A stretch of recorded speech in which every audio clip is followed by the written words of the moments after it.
Hello दोस्तों।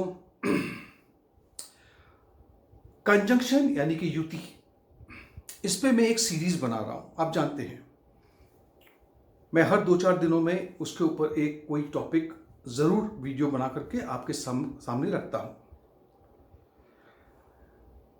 युतियों को समझने के लिए, कंजंक्शन को समझने के लिए हमें जब तक कुछ प्रिंसिपल्स नहीं पता होंगे, उसके कुछ रूल्स नहीं पता होंगे, तब तक इस चीज को जानना बहुत ही डिफिकल्ट हो जाता है। इसीलिए इस वीडियो में मैं आप लोगों को, मेरी कोई इच्छा नहीं है आप लोगों को ज्योतिष विद्या सिखाने की, लेकिन मैं ये जरूर बताना चाहता हूं कि जब भी हम कोई युति देखते हैं और हमें ऐसा लगता है कि ये युति हम पे काम करनी चाहिए लेकिन वो नहीं कर रही है, और उसी को समझने के लिए मैं इस वीडियो को आपके समय पर रख रहा हूं। वीडियो में आगे बढ़ने से पहले मैं आप लोगों से कुछ बात आपको समझाना चाहता हूं। देखिए दोस्तों, कुछ नियम है, कुछ कानून है जो वैदिक एस्ट्रोलॉजी के अंदर भी इस्तेमाल होते हैं। सबसे पहले उसे समझने के लिए मैं आपके सामने एक बोर्ड रखना चाहता हूं। ये देखिए यहां पर, अब यहां पे 2 नंबर लिखा है, तो समझ लीजिएगा कि ये एक वृषभ लग्न की कुंडली है। लेकिन मैं आपको यहाँ पे कोई कुंडली नहीं बना के बता रहा हूँ। मैं सिर्फ ये बताना चाहता हूँ कि इसको पहला घर कहते हैं, इसे 5वां कहते हैं और इसे 9वां कहते हैं।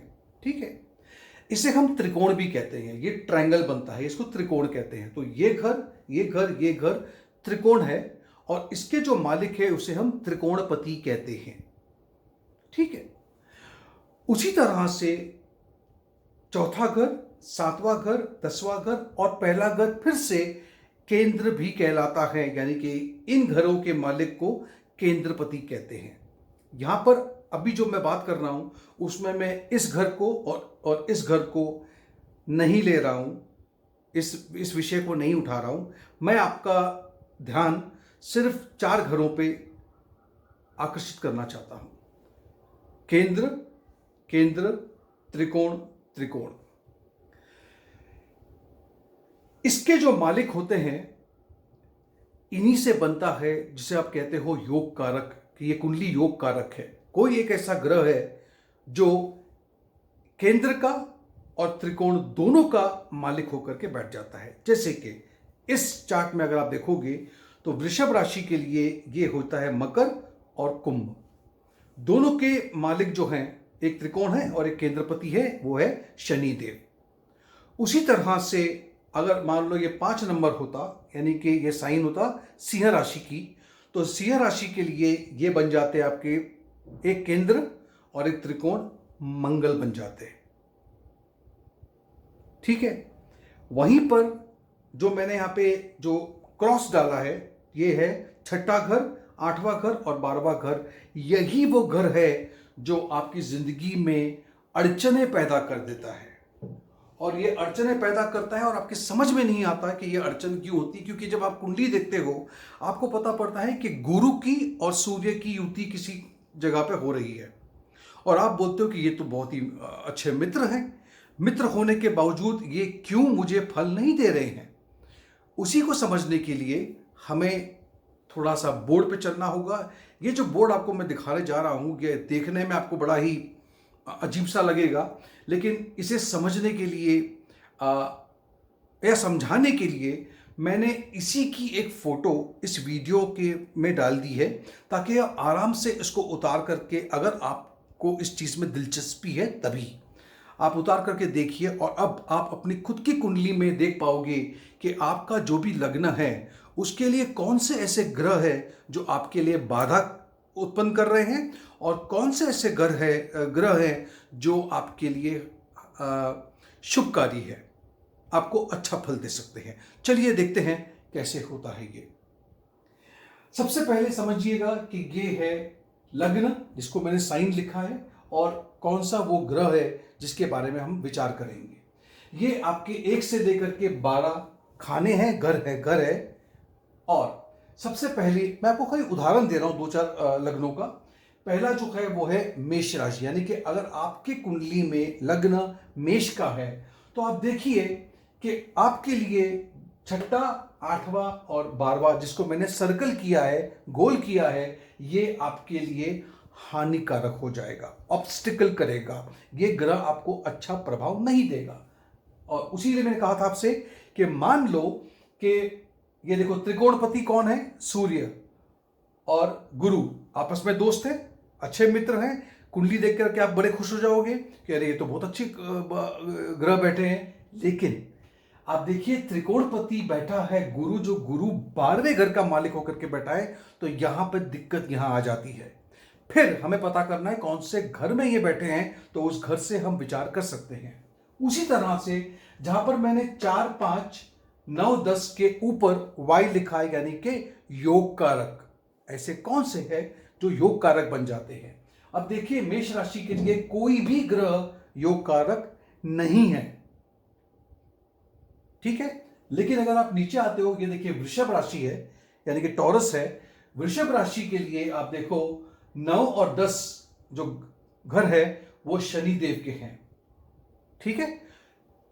तो ये शनि देव इस लग्न वालों के लिए योग कारक बन जाते हैं।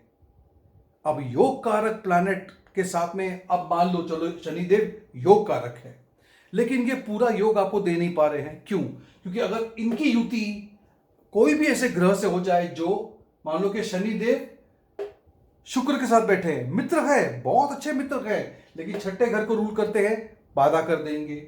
शनिदेव अगर गुरु के साथ में बैठ जाए, बाधा कर देंगे। शनिदेव अगर मंगल के साथ में बैठते हैं तो वैसे भी दुश्मन ग्रह है, लेकिन बाधा ज्यादा कर देंगे। मतलब योग कारक प्लैनेट की अगर युति इन भावों के ग्रहों से हो जाए तो ये पूरा योग आपको नहीं दे पाते हैं। उसी तरह से आप देखिए जिन जिन बॉक्स को मैंने, जिन जिन खांचों को मैंने दाग किया हुआ है और मैंने एक स्टार बना के रखा है, ये बन जाते योग कारक। आपको उदाहरण के तौर पे देता हूं, सिंह लग्न की कुंडली, यानी कि ऊपर जो होगा यहां पे देखिए ये 5 नंबर लिखा होगा, 5 नंबर, ठीक है। तो ये सिंह लग्न की कुंडली है। और सिंह लग्न की कुंडली में देखिए चौथा घर, यानी कि ये वाला जो घर है, ये चौथा घर, इसके मालिक बन जाते हैं मंगल, और उसी तरह से नवम स्थान के मालिक बन जाते हैं मंगल। तो एक केंद्र और एक त्रिकोणपति बन जाएगा। तो यहां पर ये मंगल इनके लिए योग कारक प्लैनेट बन जाएंगे। और इसी प्रिंसिपल्स पे हम आपको जेमस्टोन भी पहनाते हैं काफी लोग, लेकिन और भी बहुत सी चीजें होती है, देखनी होती है। और अब देखिए तुला राशि के लिए, तुला राशि के लिए दोनों, एक केंद्र और एक त्रिकोण, चौथा घर, 5वां घर के मालिक है शनिदेव, योग कारक है। लेकिन अगर ये बैठ जाए गुरु के साथ दिक्कत कर देंगे, बैठ जाए शुक्र के साथ फिर से दिक्कत कर देंगे, अगर ये बैठ जाए बुध के साथ, अच्छी दोस्ती है, हानिकारक हो जाएंगे आपके लिए। उसी तरह से आप देखिए मकर राशि के लिए शुक्र पंचमेश है और दशमेश भी है, यानी कि एक केंद्र है और एक त्रिकोण है, ये भी आपको अच्छा फल देना चाहिए इसे। तो इसी तरह से आपको स्टडी करना है इस चार्ट के द्वारा कि कौन से ऐसे ग्रह हैं आपके लग्न के हिसाब से जो आपको, अगर उनकी युति बनती है तो जो 2 ग्रह या 2 से अधिक ग्रह अगर साथ में बैठे हैं तो ये कौन से घर के मालिक है। पहला जो प्रिंसिपल है, पहला जो रूल है, वो छठे, 8वें, 12वें घर के नहीं होने चाहिए। दूसरा, वो दोनों ग्रह आपस में शत्रुता रखते हैं कि मित्रता रखते हैं, ये पता दिखना चाहिए। इसी को अगर आप समझ लेंगे तो मैं आगे जो युतियों के बारे में बात करूंगा, अलग अलग ग्रहों के बारे में, अलग अलग राशियों में और अलग अलग घरों में, तो आपको समझने में आसानी होगी जब मैं कहूंगा कि ये केंद्रपति है, ये त्रिकोणपति है, ये लग्नेश है, ये छठे घर के मालिक है या 8वें घर के मालिक है या 12वें घर के मालिक है।